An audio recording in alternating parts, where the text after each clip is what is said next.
Hi, I'm Michael Yosley, and this is going to be the final project for design of Aerospace Experiments. We are going to be analyzing the flow over a 2D airfoil at different angles of attack. So first thing we do is we open up Fluent. So I've already run this simulation a few times, so I've got it built out over here, but we're going to start from scratch so that everybody can follow along and know what's going on. Drag our fluid flow Fluent. Now first we're going to left click on this, go over to analysis type. We're only doing a 2D analysis for the simulation. Then right click, because I prefer to use the design modeler geometry rather than the space claim. I'm just more familiar with it. This will take a second to load up. Alright, now that we've got design modeler pulled up, first go down here at the bottom right, click on Z. Make sure that we're working in the right plane.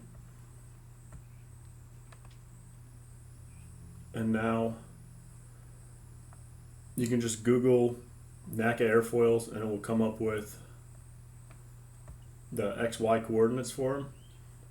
But you may need to edit it a little bit, put it into a text file. I found it works best if you import the top and bottom half separately. And you're going to want to set it up so this first row is all the same. The second row is the number of the point. Third row, X coordinate. Fourth row, Y. Fifth row, Z. Since we're doing 2 dimensions, we're going to put those all set to 0. And so I've got this labeled as the bottom of our NACA 2415 airfoil. And you also want to make sure you're starting at the origin and you're ending at 100. And you're also going to put those same ones in your top text file. So we also have 1000 and 000 at the origin.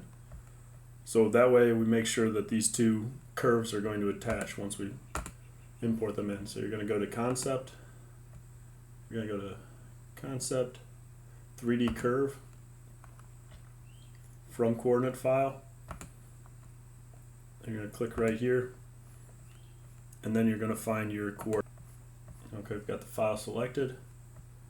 I'll click generate.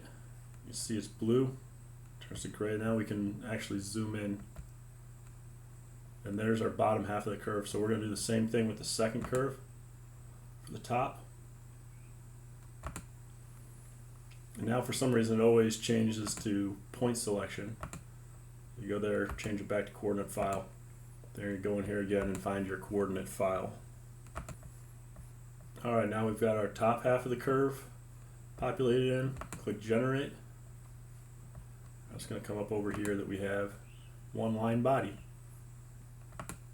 Now we'll go to concepts, surfaces from edges. Select both of these, just click with your left mouse, drag over the two, select them both. Apply, 2 edges, generate. Now we have a surface body. Now we're going to want to do, since we're doing different angles of attack, we come up here, body transformation, rotate. For our body, select that, apply, and this seems to be the best way to do it. We go in here, make sure that that Z1 component is selected, and then you can even verify by going over here. See that it goes straight up, so it goes straight across. So we're rotating the correct plane, because if you put these at 1, 0, for example, see it's not rotating in the way that we want it to. So click here and see that it's actually rotating off in that direction. Since we're doing 2D analysis, that's not going to be any good for us. So 0, 1, and then you're going to select this area over here to make this into a parameter. You're going to put this as AoA1. because one of those other ones I have has AoA on its own, so we're going to put a 1 after it just to differentiate it from the others. And we're only going to be analyzing up to 20 degrees.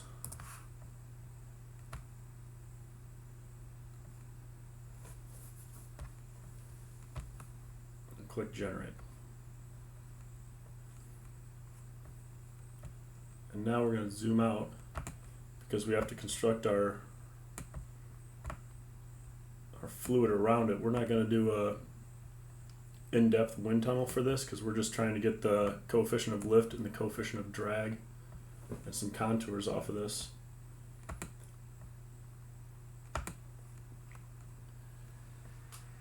So what I'm going to do is go 2 meters in front of it. We'll go 5 meters up just to make sure that we're not affecting the flow around the airfoil at all. And then we're going to go 3 back because that airfoil itself is 1 meter long when it's at 0 degrees angle of attack. -5. Alright. Generate. You can see the coordinates down at the bottom right. Concept surface from sketches.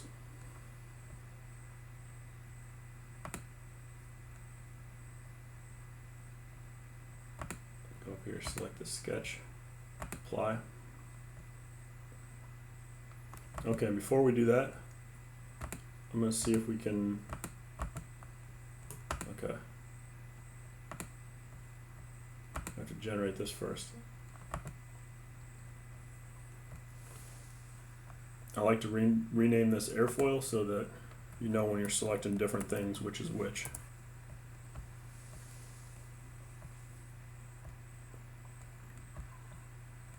Now click on our surface body. It says solid down here. We need to change that to fluid.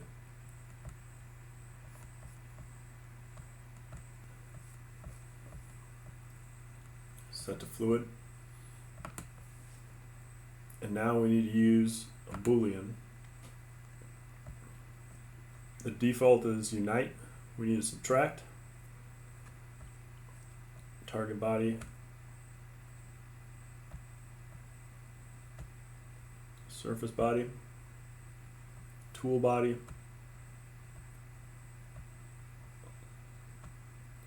Airfoil. Now we click generate. And now everything around here is fluid. And then there's nothing inside of our airfoil body. So now everything should be good. We'll click generate one more time and we'll head back to the workbench. Double click on mesh.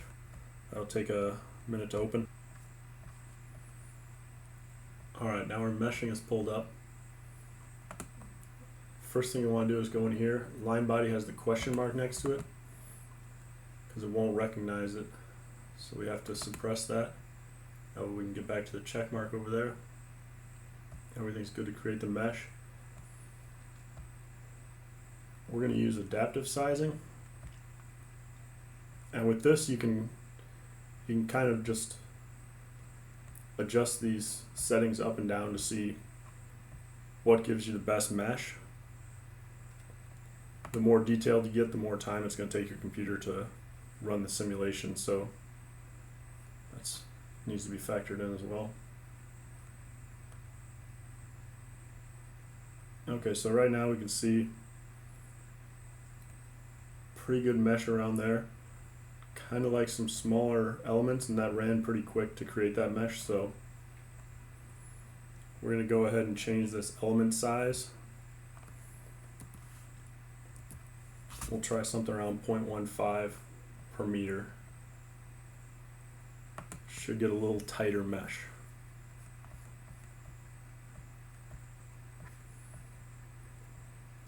Okay, there we go. We have smaller elements, a little tighter around the airfoil. I think this mesh is going to be good for what we're trying to do. So next thing we have to do So left click on that, then right click. We create our name sections. This one's going to be inlet. And as long as you label these inlet and outlet, you will automatically recognize them when you go to your setup portion.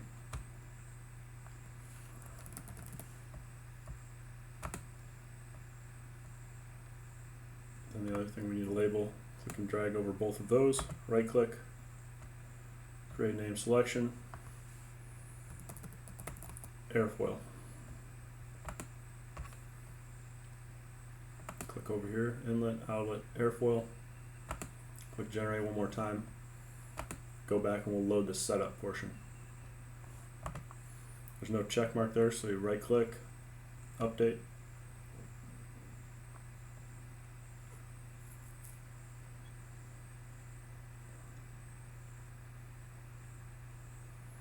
Alright, this might take a minute, so there we go. We'll double click on setup. Now this is going to pop up with a little window, and you're going to select double precision instead of single precision. You can see that it's defaulted to single precision over here. There we go, double precision.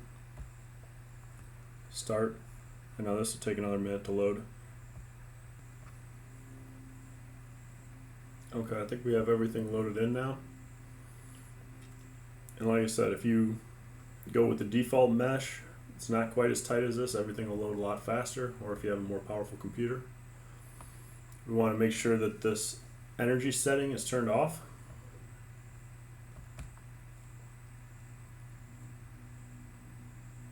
Now these are all set at the default right now, so I'm just going to pull up what we need to change from the default. This one we're not factoring in boundary layer or different material roughness, so we're doing inviscid flow.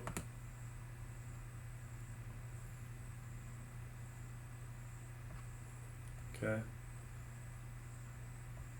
And we're going to scroll down here, fluid. This will default to air.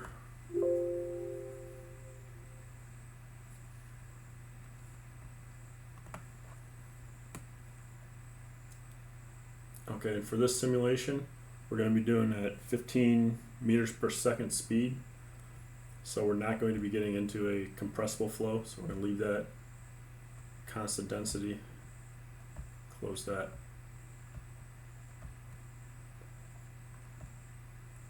Boundary condition. Since we labeled that blue arrow as inlet, since we had the name section in the previous area, it defaults to velocity inlet. We're just going to change the velocity to our 15 meters per second.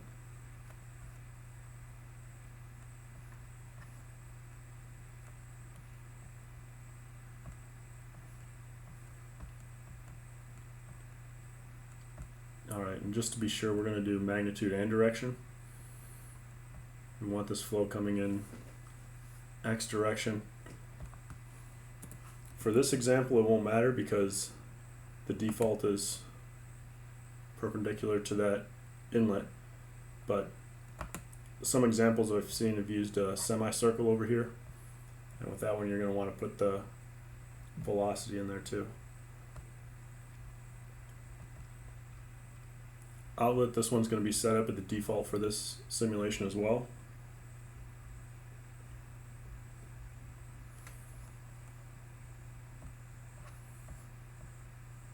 Alright, so we've got gauge pressure. All of that will stay the same as well. So now we have our boundary conditions. You can double check and make sure that these are, your airfoil is set up as a wall, surface body set up as a wall.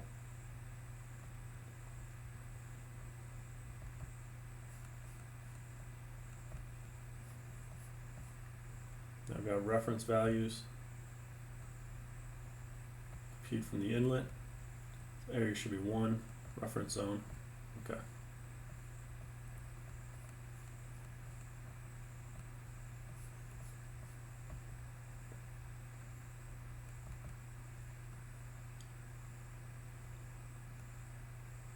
Now we're going to leave this as coupled. Selected the methods there. Turn off the pseudo time method. Leave everything else the same.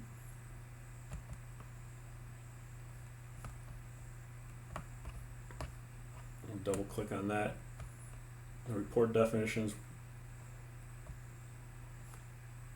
we want the drag coefficient.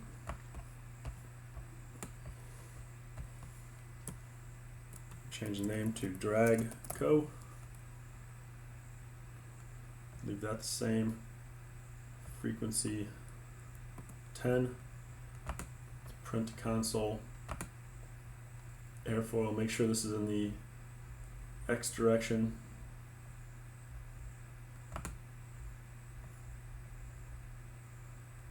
And then we're also going to do the lift coefficient. Lift coefficient selected. Lift coefficient, print to console, change that to 10. Airfoil, make sure it's in the Y direction. Okay. So I've got those two created. Initialization. Now standard. Compute from the inlet. This should line up with our settings. 0, 15, 0. Initialize. And double click on run calculation. Number of iterations. Now this you can turn up. The higher iterations will get you more precise. Eventually it'll stop whenever it converges either way. So we actually have to go back to residual to make sure that it converges. And we're not so worried about the X and Y as the continuity. So put in a few extra zeros there so we get a more accurate result. Got this set up at 600 iterations. So it's either going to stop once it hits that residual or it's going to stop at 600 iterations. So you don't have to worry about it just going on forever. Calculate. Okay, calculation complete. Now while this is running, it'll run out these scaled residuals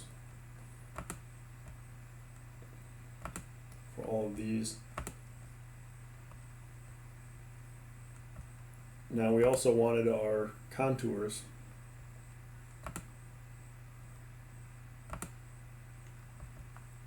So double click that. We're just going to label this one V for velocity.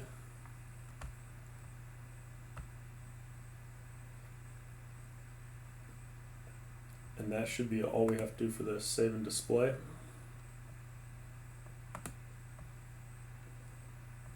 Okay, there's our velocity.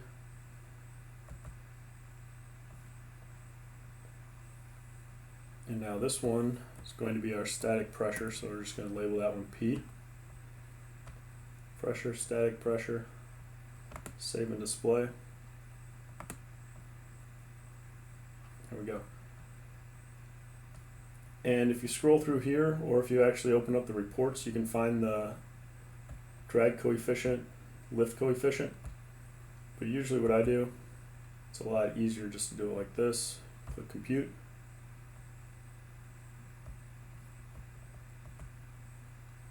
Double click, click compute. And now we have our coefficient of drag right there. Coefficient of lift right there. And now we set this up so that we can test this out at different angles of attack. So we're going to minimize this.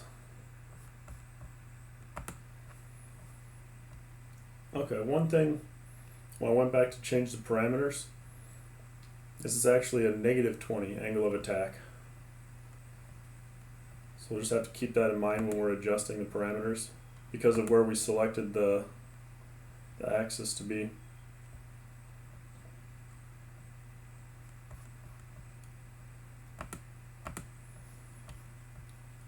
Okay, and here we are back at the workbench. double click on this and it'll pull up our parameters.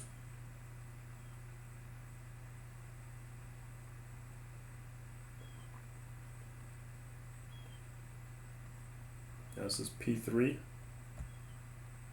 So right here we're going to change this to -20.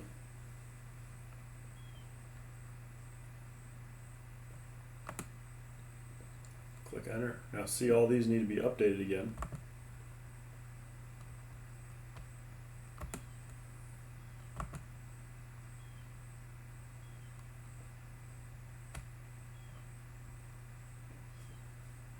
We can just update all, but I'm really just trying to get into the setup portion.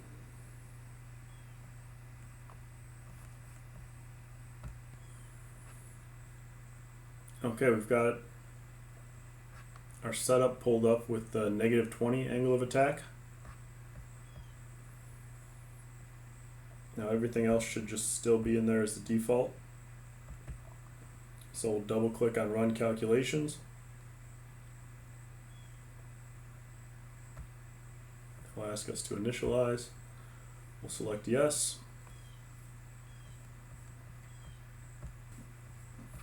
Okay, calculation complete.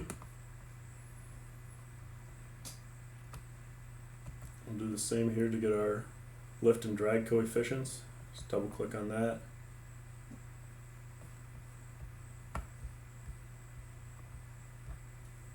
Pulls up, compute.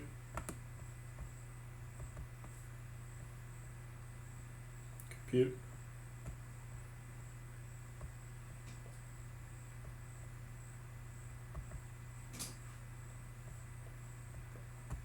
Save and display. So we got our lift and drag coefficients at the top. Look at both of these. We can also go into results.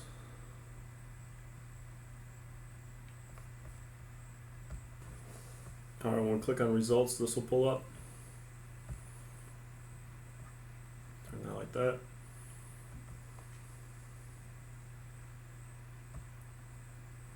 We can use this to get contours as well. Usually they're a little neater looking, a little more detail.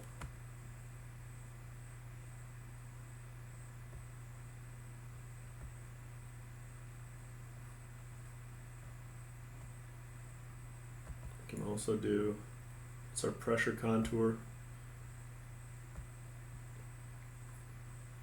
And that one for velocity. Leave that set to all domains. For symmetry 1. Apply.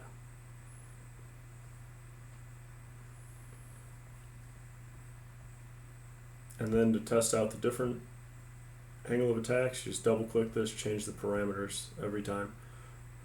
Rerun it, but you don't have to set up the entire geometry and mesh and everything every time, you just have to update it.